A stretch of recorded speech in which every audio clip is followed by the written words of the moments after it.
Hello, everybody, and welcome to another rousing edition of Self-Publishing Insiders.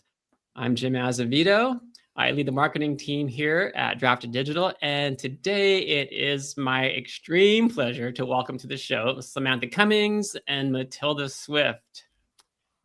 Sam Cummings and Matilda Swift are two indie authors with over a dozen books between them. Through their delightful pen to I knew I was going to trip over this because I've tripped over it every single time I read through this bio. Through their delightful pen to paycheck podcast. That's hard to say. You guys say it 4 times fast. Pen to paycheck podcast. Through their delightful pen to paycheck podcast. I did it. They are courageously documenting all the steps that they've taken and continue to take to reach success. Until very recently, success was defined as achieving the quit the day job dream. More on that a little bit later. On their podcast, they pull back the curtain on indie publishing, allowing themselves to be quite vulnerable at times, to open themselves up and to share with you what it really takes to find success as an indie author. Now, I was excited about this topic in particular because, as we all know, writing can be isolating, sometimes tragically isolating at times, and even worse when that flow just won't come. I mean, why do we beat ourselves up so much? So today we're going to explore the power of mastermind partnerships, what they are and how they can be instrumental in your growth as an author. So welcome, you two. Bye. Now, I'm so happy to have you both here. Now, for people who don't know you, would you mind just giving a really quick background, who you are and what you write? Matilda, maybe we could start with you, then we'll switch over to Sam. Yes, I am a cozy mystery author. I've been writing for about 5 or 6 years in this genre, but I'm one of those people who's been writing forever. And I used to have a writing group where I lived in Hong Kong, and one of my friends there was American, and she said, "This is a cozy mystery," and I had never heard of it before. It's not really a genre in England, so we have had traditional mysteries for a long time, and that really opened up a whole world. And then I discovered self-publishing, and then I moved back to the UK and had no writing friends, and then I discovered Sam. So everything kind of comes together. But yes, we recently recalculated. In fact, we've got almost 2 dozen books between us because I'm about to publish book maybe 19. So that's very much a maybe, not quite sure. They're very short, crazy mysteries, and they're culinary books, so it means I get to bake a lot of cakes. Great. Okay, Sam. I'll take over. I write young adult fantasy and have just recently segued into some dark academia as well. I have been self-publishing for about 10 years and kind of hopped around some different genres, but always sticking around fantasy and magic and monsters. And it was a very lone process until Matilda and I joined forces, and now I feel like I have a million writing friends and a whole community. So it's fantastic. Fantastic. Okay, so how did you two come together, and what is the Pen to Paycheck podcast? This is a great question because we both we have 2 different stories. I'll tell my story. I'm going to go first. We met as children. Mm-hmm. So I remember meeting Matilda when I was around 6 or 7 years old, maybe 7 or 8. But as a child, she has no recollection of this, and that's where you make quite the impression. I know, just so easy to forget. And then years and years later, like 20 plus years later, we reconnected. So the official story that Matilda sticks with is that we have a mutual friend in common, and so we were kind of in the same circles online, and we found each other on Twitter, and then kind of the ball started rolling from there, where we realized we were both writing and needed a writing friend. Oh. Yeah, we're both writing and feeling very isolated. And in fact, it's not really the writing that feels isolating. It's the business side of things. As 2 people who've come from a day job background with no entrepreneurs in our families, we were both just felt like we were I'm guessing and like making stuff up and just constantly making mistakes. So one of the other tongue twisters in our podcast kind of spiel that we give is like it's our mastery through missteps journey. And it is just missteps all the time. Like there's no rule book for this. And when we were doing things by ourselves, we just like didn't even think enough about what we were doing. And then when we came together, we decided to have monthly in-person meetings because we both live outside the same big town. And then at the end of the first one, we both sort of whisperingly said, I've always wanted a podcast. And then we just started straight away. We just started a weekly podcast, and it is amazing accountability. It has changed everything for us.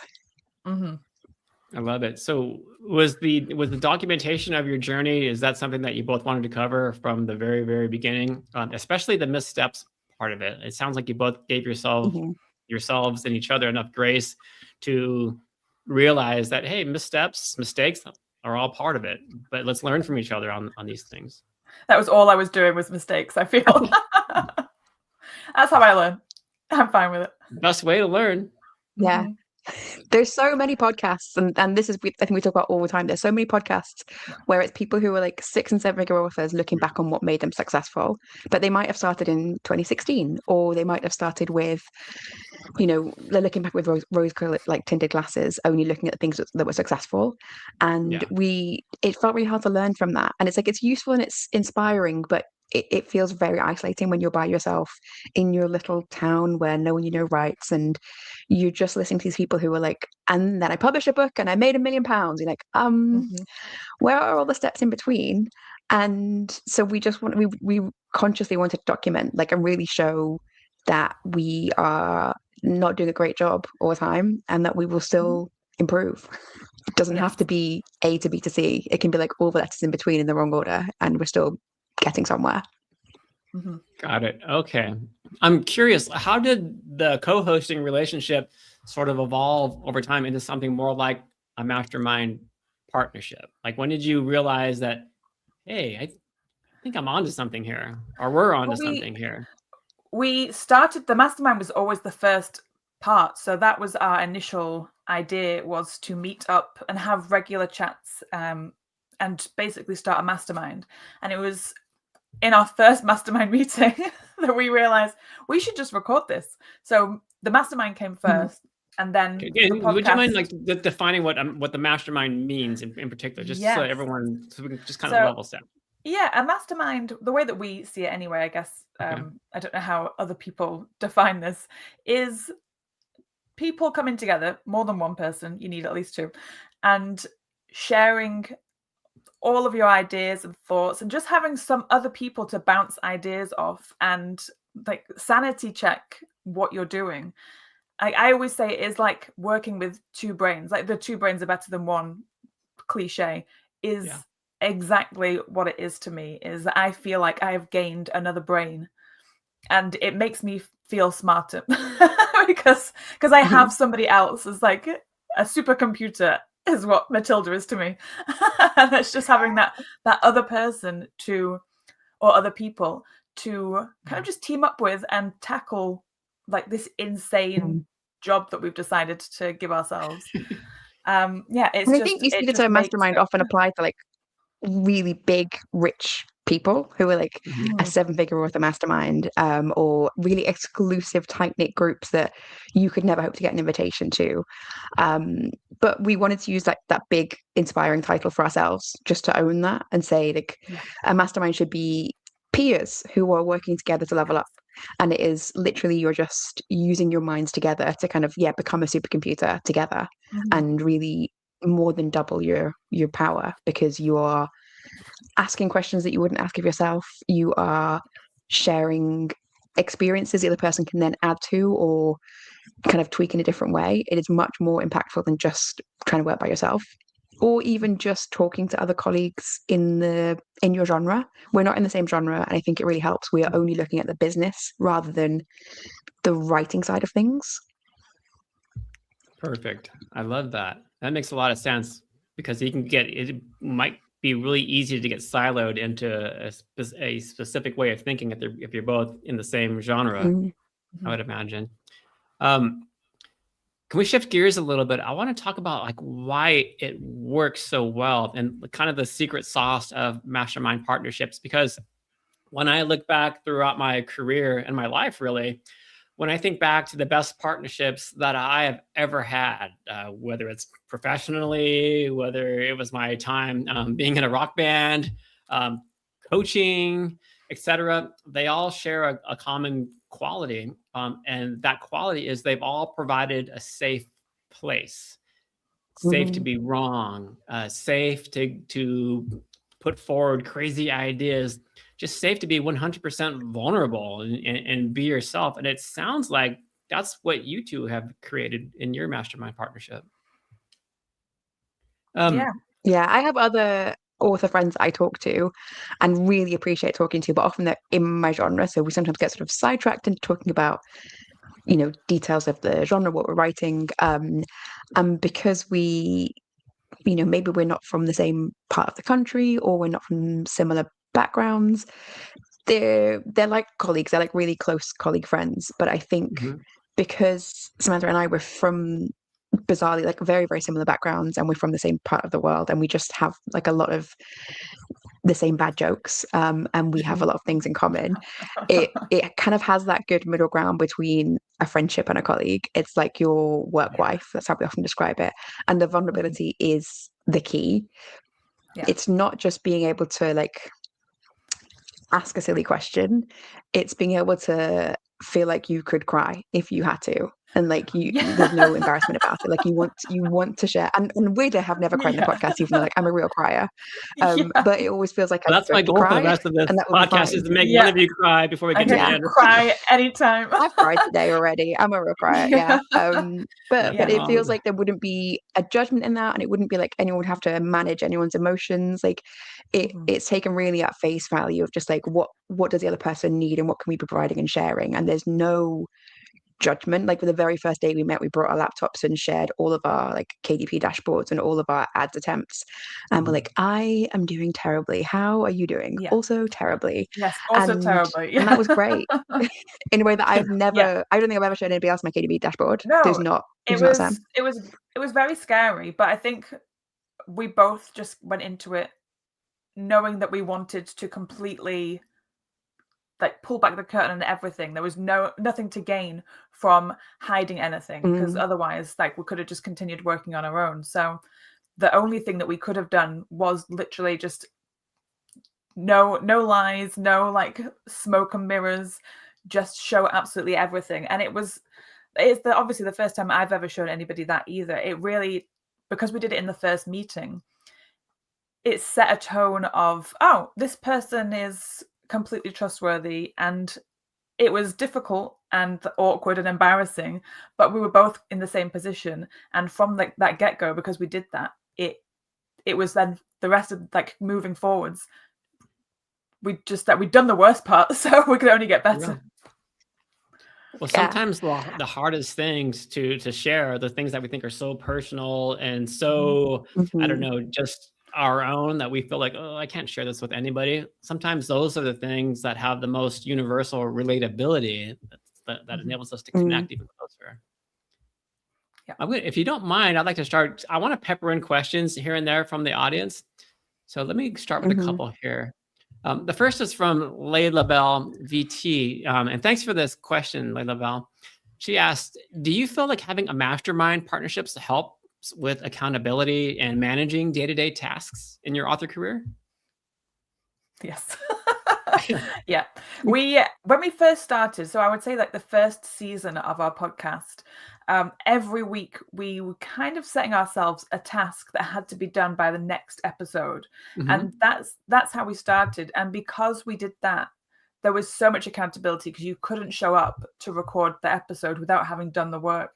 And that drilled into us this just always having something to work on and always having somebody to answer to. So we do answer to each other a lot, and it feels so much easier to be able to talk about things when we're both kind of not working. We're not doing the same kind of, we're not writing the same books, and we're in slightly different positions in our careers, but we're still always working on the same things, roughly like kind of there's a lot of crossover. So that accountability, I would say, has been the biggest change.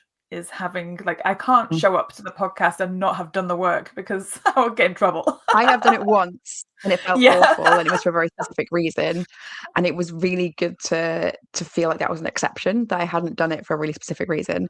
But otherwise we plan in advance. We don't just show up and chat about what we want to chat about, which there are podcasts like that and they're lovely, but we plan a few weeks in advance of where are we going to be in the next few weeks, what are we focusing on, and try and find some common ground between them, and then always make sure we're doing something towards that. But also in terms of like day-to-day things, because it's weekly, and there's only so many things you can talk about, we often circle back on the same issues again and again. So things like mindset and ads and things. And one of the things that if you listen back in the podcast, you will hear me moan about repeatedly is social media. And just like every few months, I would say, I've got it. I'm gonna do social media. I'm gonna commit to it. And then like 3 weeks later, I'd be like, I hate it, and I've not done it. I've not touched it. And so we did a challenge, a 6-day challenge, where we decided to post on social media about a very specific subset of topics 3 times a day, and all we had to do was that for 60 days, and we could stop after that if we wanted to. And since then I found it really easy. I post most days. Often I post 2-3 times a day, and I would never have changed that by myself. I would have just gone like kept intending to, or starting and doing nothing. And it is good to have somebody else to sort of push you past something or find a different way for you to access something. Yeah. One thing I'm hearing from you both when it comes to accountability is that it almost takes you outside of yourself, because you don't want to let your partner down, even if they're, writing a different book. Yeah. I would be scared to show up and not have done the work. Yes, I am the bully of our podcast. I want to bring up another quick question here. This comes from Beth Biss, author. Hi, Beth. Beth's question is, do you use similar marketing tactics? I mean, even though you both write in different genres? Yeah, I think we do. Yeah. I mean, we both do Facebook rather than Amazon ads, and we both do our newsletters and some social media. I don't think there's anything drastically different that we don't do. I think it's interesting. There's a limited number of tactics you can do as an indie author, but like neither of us is like trying to crack TikTok. Neither of us is doing direct sales and trying to work on ads for that. So we have got fairly similar business models, but that's partly because we're at the same stage of our career, pretty much. So that I think lends itself to doing similar things. So I would say a mastermind, you do want someone who is, having quite a lot of overlap with you in that sense. Okay, that makes a lot of sense. I'm going to put Lexi here on the spot because Lexi says I'm such a crier. This is relatable content. It's okay to cry. Yeah. Big hugs out to you, Lexi. Sorry to put you on the spot. I just thought it would be fun.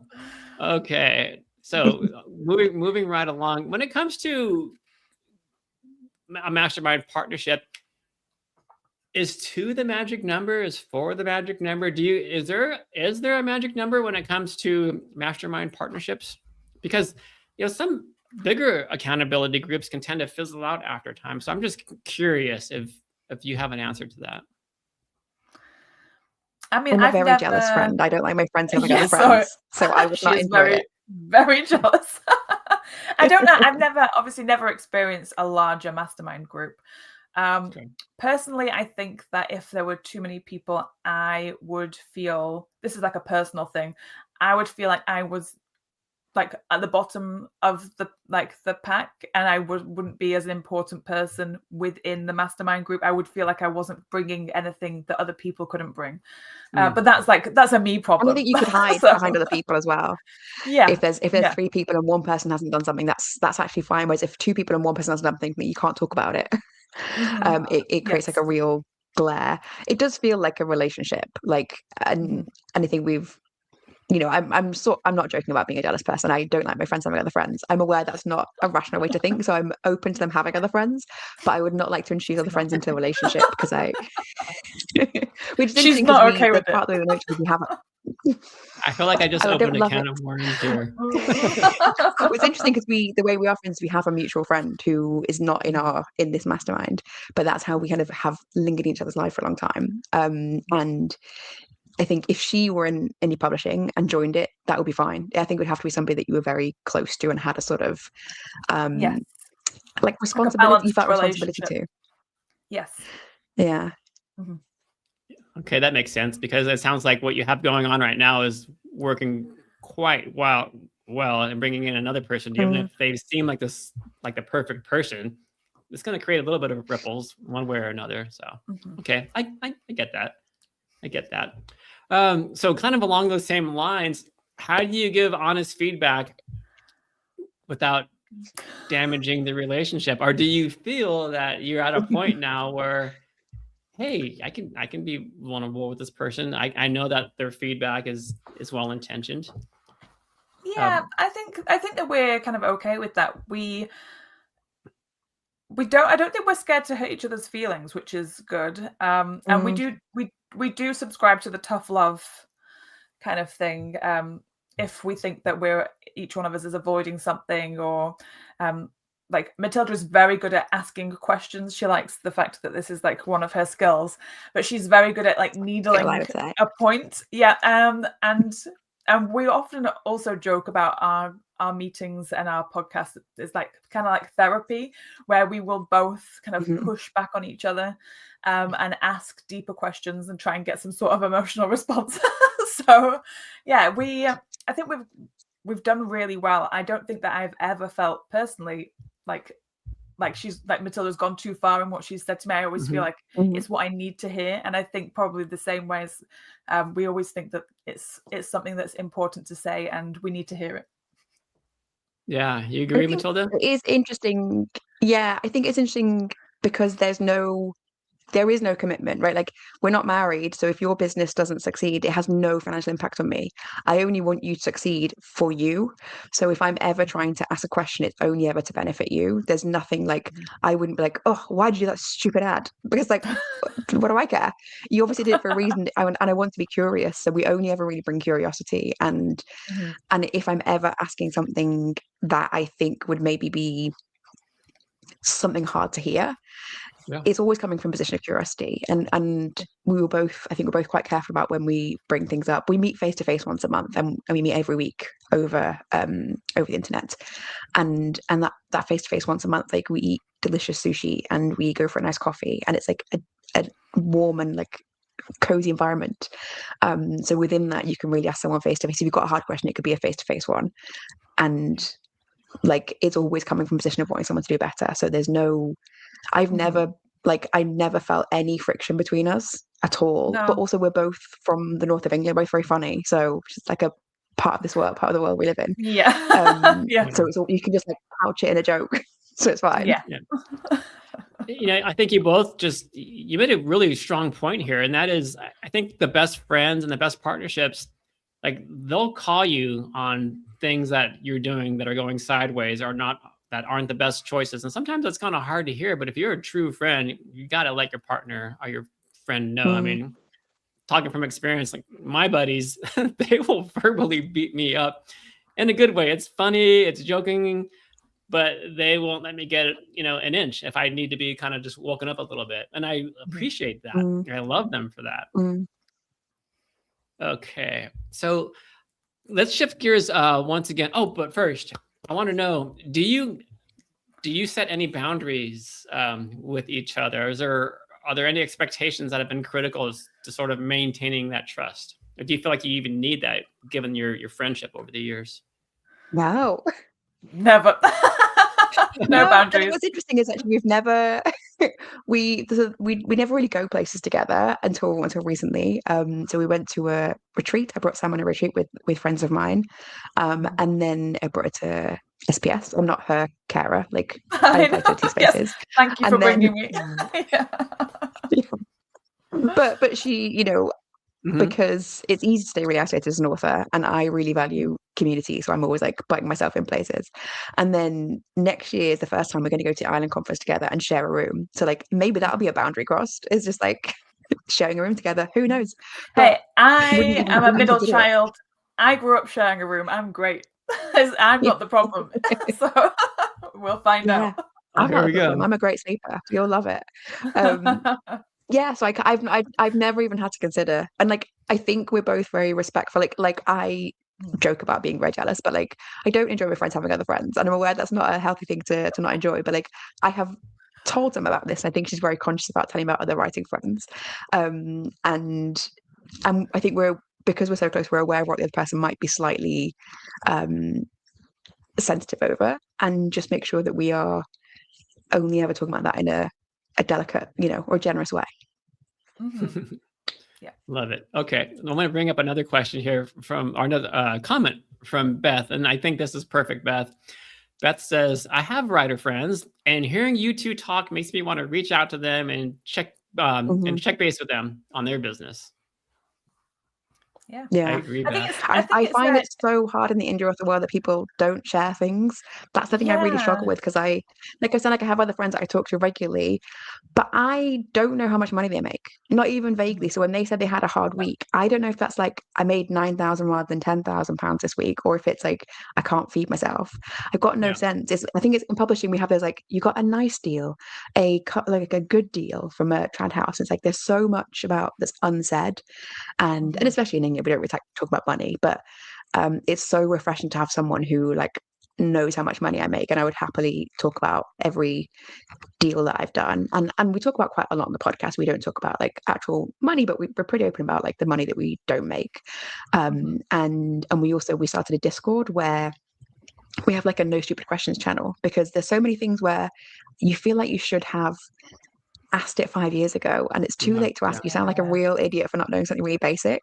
And so we have, for the podcast, we have like, I think coming on like 100 people in our community, where they can ask a stupid question like, what is Draft to Digital? And I'm like, I'm a real evangelist for Draft to Digital. I think I love getting my books formatted with you guys. I'm like, use it. It's great. Hop straight in. You can't go wrong. And so it's just really nice to have like that sort of openness where you can ask a stupid question.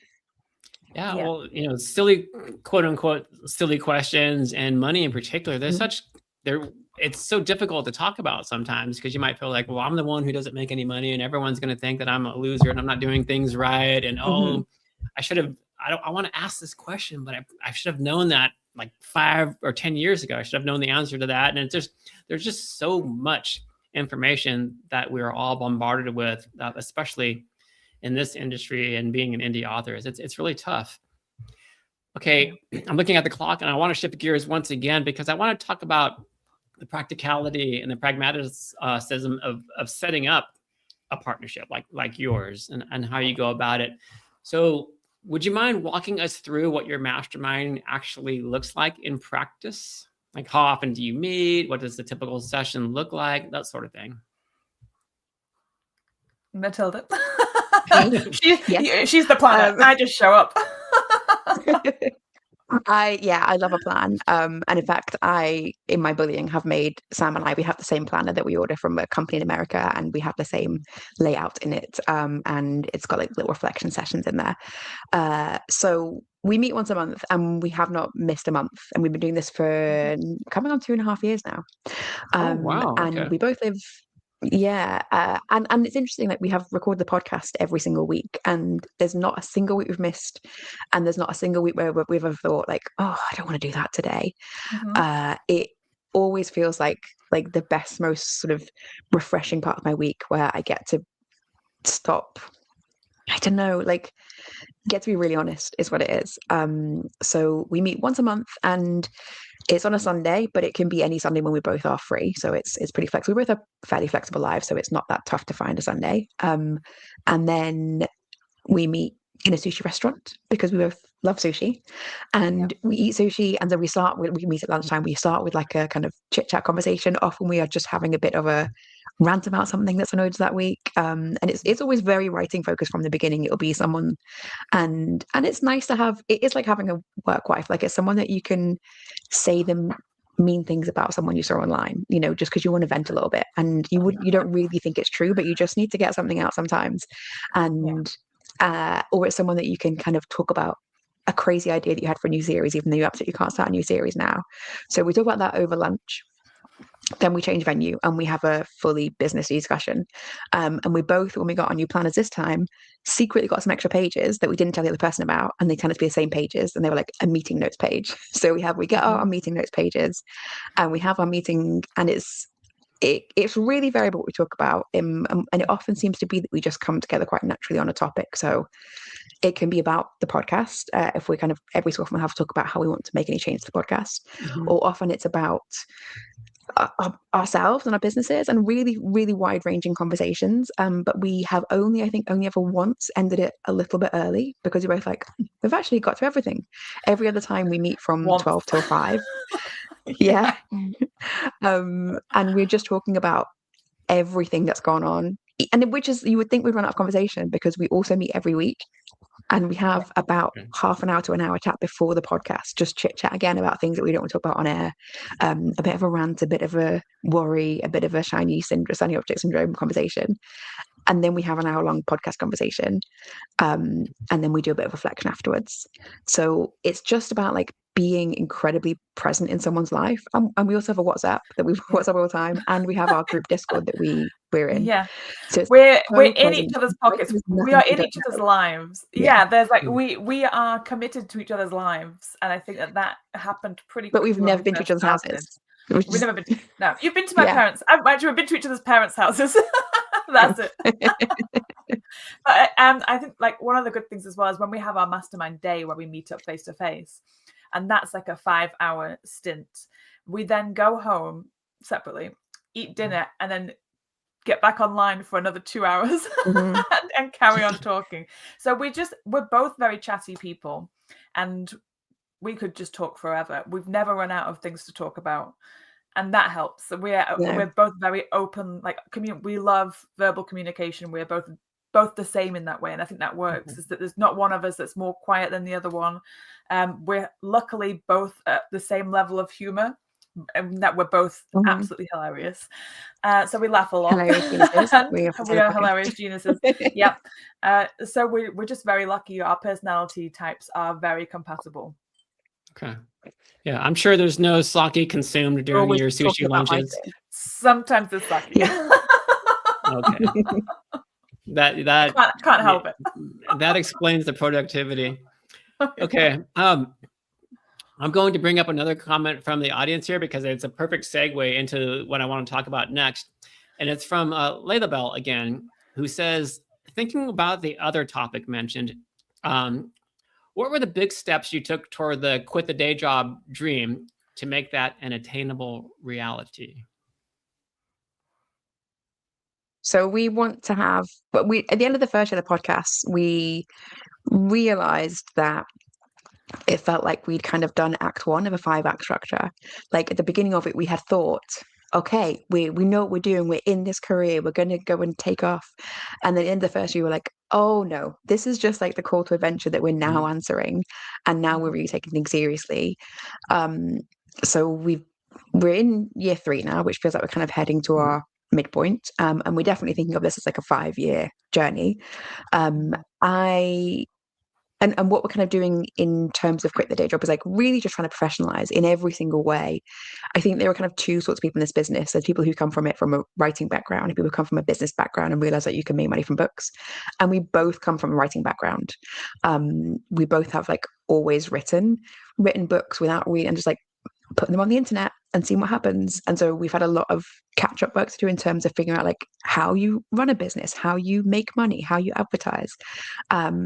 And that's just full of like questions that you need to ask and that you need to figure out. And you can't feel confident in just like what you Googled. You want to have someone else to really talk about. So a lot of it has just been really making sure we're professionalizing. And I've set myself up this year as a limited company, and I have quit my job.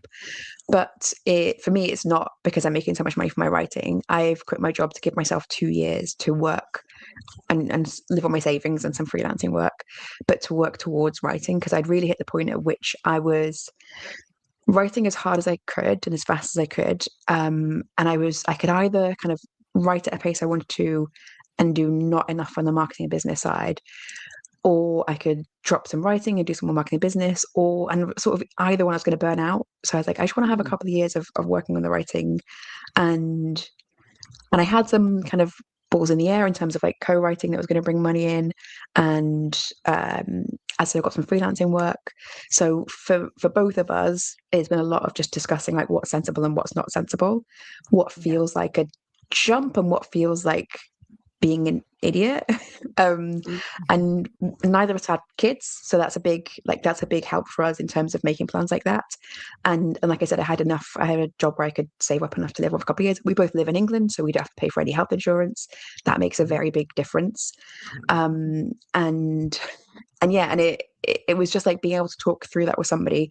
And really nobody else in our families owns their own business or is an entrepreneur or makes big jumps like that. So it was just being able to talk to someone else and ask, like, is this too much? And even like outside, other friends who are encouraging and nice, they don't know what the potential is in the indie author business. So they don't know if it's a like impossible option, or if you like, I think a lot of my friends assume I'm making loads of money from my books. And so being able to talk to Sam about like the actual reality of it and the like penny and pounds of it has been so helpful.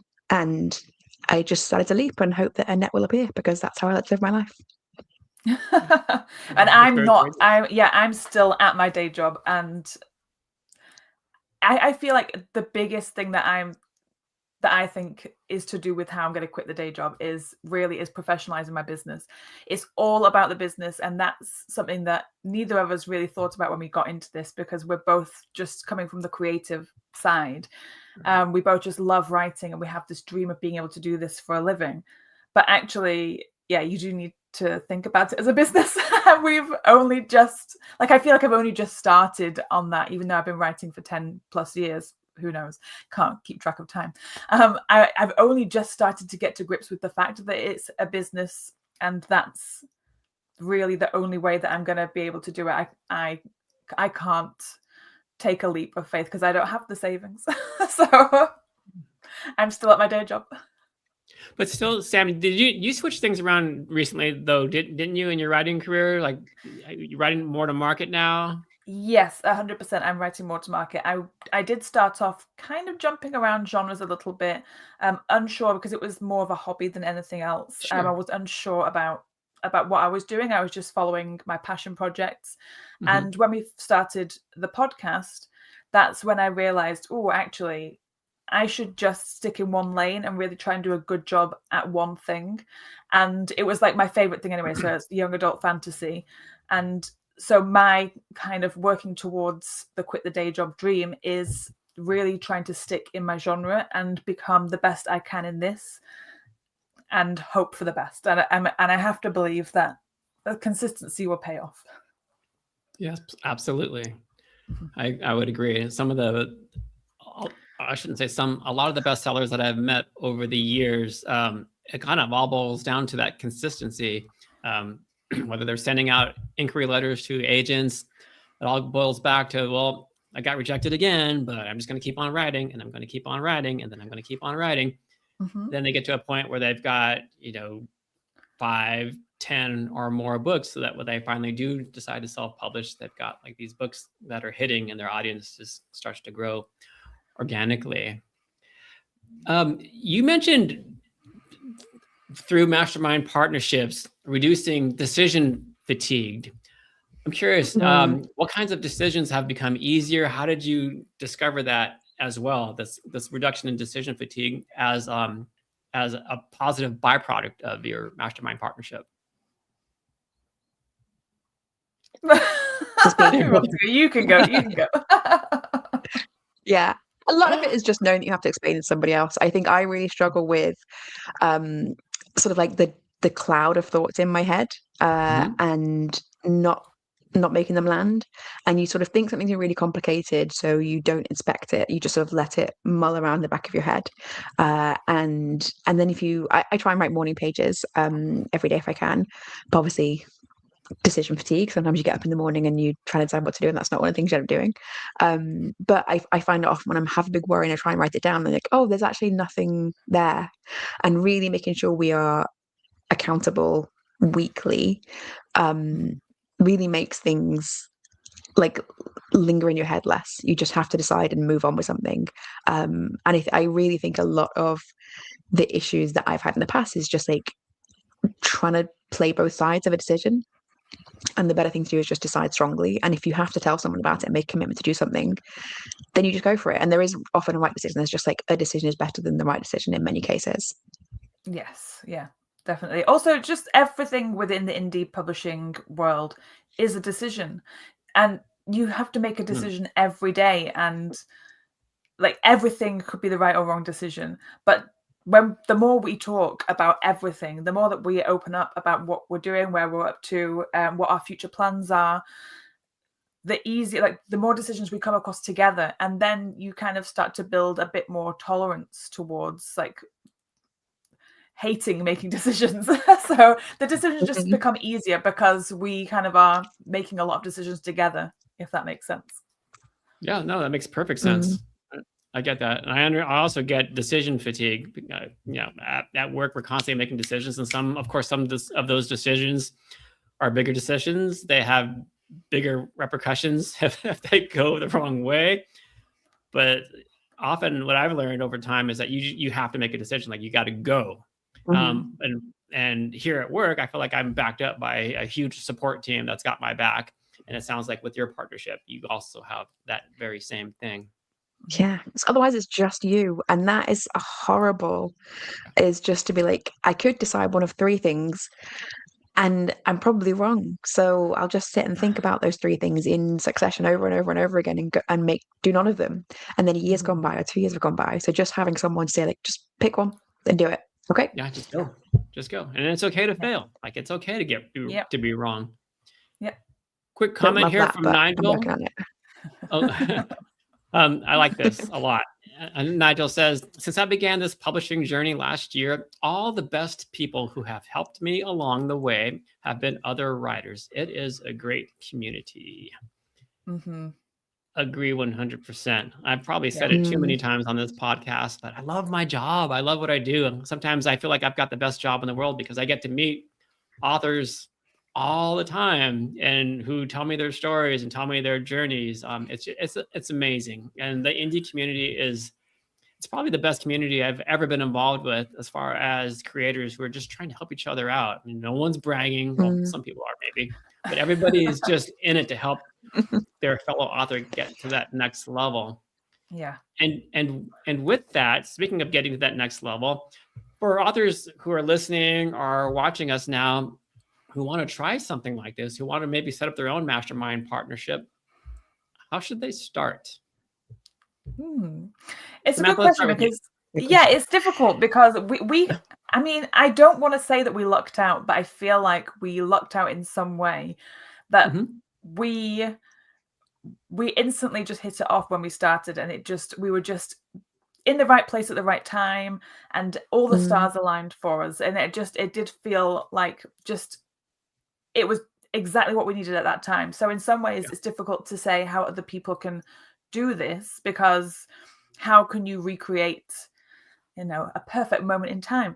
But if you know other writers who are in the same level, at the same level as you, I think that's the best place to start. We were at the same level in that we were making minimal amounts of money. We're roughly, at the same point in our careers where we could have pivoted or either like change completely or just pick a direction and run. So we were just at the right place at the right time, and so we could move forwards together. And I think to me that's probably the most important part, is you can't have a disparity between how much money you're making or what part of your career you're in, because you really need to be able to move forwards together. Okay. Yeah. And I think one other thing is we had before, when it was the pandemic and we were just online friends, we had tried forming a critique group, and we had a couple of sessions of that with some other people, and it just sort of fizzled out. And we might have stopped there, but kind of just having that other experience helped us feel comfortable with each other. So I would say, like, you don't have to jump straight in and say, like, on day one, show each other your KDP dashboard. What you could do is just like start something. Just say, are you doing ads right now? Do you want to meet up and do ads? And like I said, I've got another couple of friends who are really lovely people who we have like a weekly chat with every week as well. And I could definitely see if I was looking for a mastermind partner, that's where I'd start, is those people and just say like, I really want someone to be like 100%, open about where they're at. But both of them are at a slightly different level to me. So it feels like, again, I would be the person who'd be like, help me.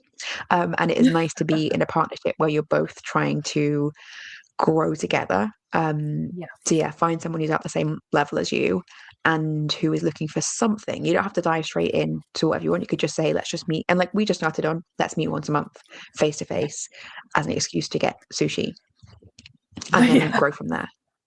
And sake. Okay. This is a question that's specific to the podcast.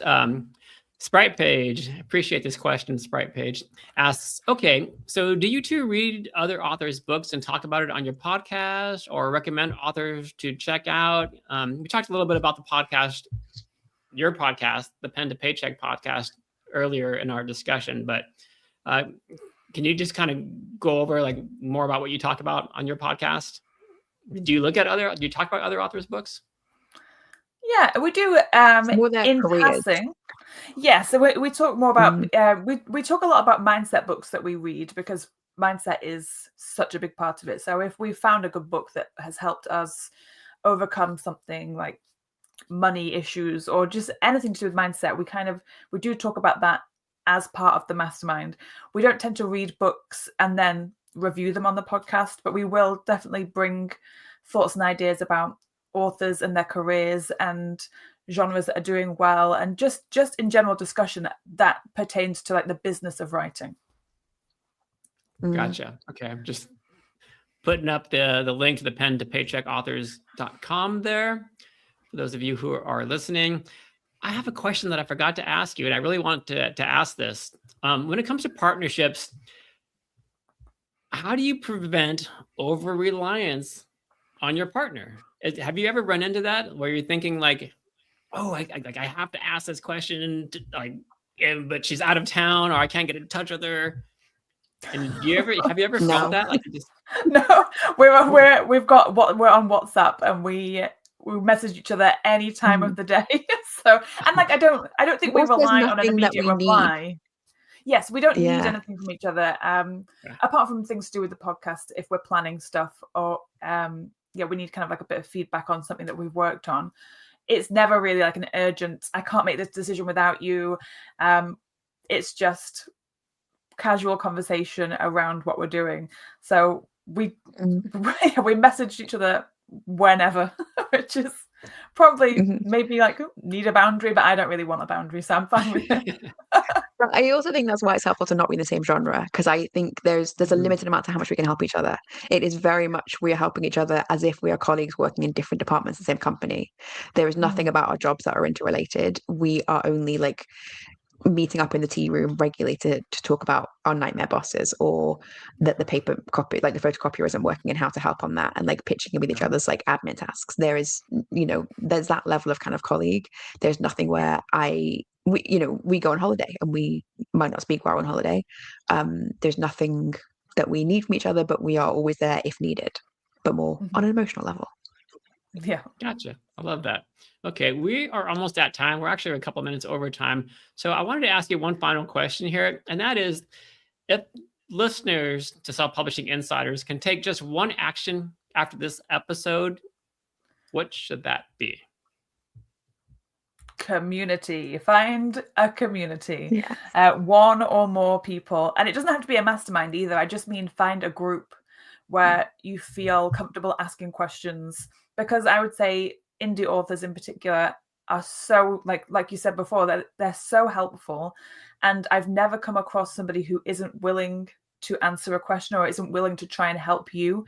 And I'm the same. If anybody were to ask me a question within my community, whether it's like an Instagram follower or like a vague friend that I've got who's doing something around writing, there's nothing that I love more than helping them. And I think that's pretty much across the board, is most indie authors are looking to help somebody or asking for help. So find a community. It changes your life. Fantastic. Yeah. And I would say ask for help. I'm the biggest blocker in my own ability to get help.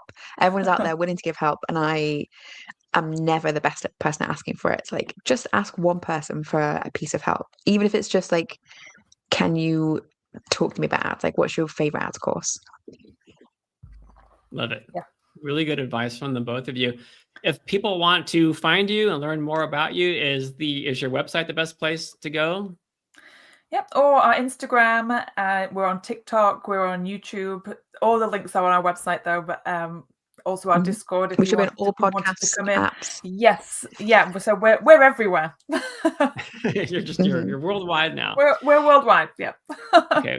For listeners who are listening to the podcast, not watching this live, that website is pen2paycheckauthors.com. So we are at time. I want to thank you guys both so very, very much for your time. For our listeners out there, if you could do us a favor and like, share, comment, and subscribe to these episodes, it really helps us spread the word out there to share advice from people like Matilda and Sam to get their expertise out into the world. And if you're curious about what future episodes will be sure to bookmark d2dlive.com. You can see who next week's guests are going to be, what the topic is going to be. And if anybody out there is watching or listening, perhaps you're exploring self-publishing for the very first time, why not go to Draft to Digital and set up your author account today? Go for it. Do it. To all of our viewers out there, get on it. You guys, you're right, do it. I see familiar names and faces out there, people who are watching. So I want to give a heartfelt thanks to our viewers who keep visiting us and listening week in and week out, and to the new users out there and new viewers, thank you guys for giving us a chance. We really, really appreciate you. And of course, we really appreciate you both, Sam and Matilda, for spending some time with us today. Really love this episode. It was a lot of fun to talk to you both. Well, been very fun. Thank you. It's been a pleasure. To everybody else out there, we hope to see you again next week, same place and same time. Take care, everybody. Bye. Bye-bye. Bye. Ebooks are great, but there's just something about having your words in print. Something you can hold in your hands, put on a shelf, sign for a reader. That's why we created D2D Print, a print-on-demand service that was built for you. We have free, beautiful templates to give your book a pro look, and we can even convert your ebook cover into a full wraparound cover for print. So many options for you and your books. And you can get started right now at draftedigital.com.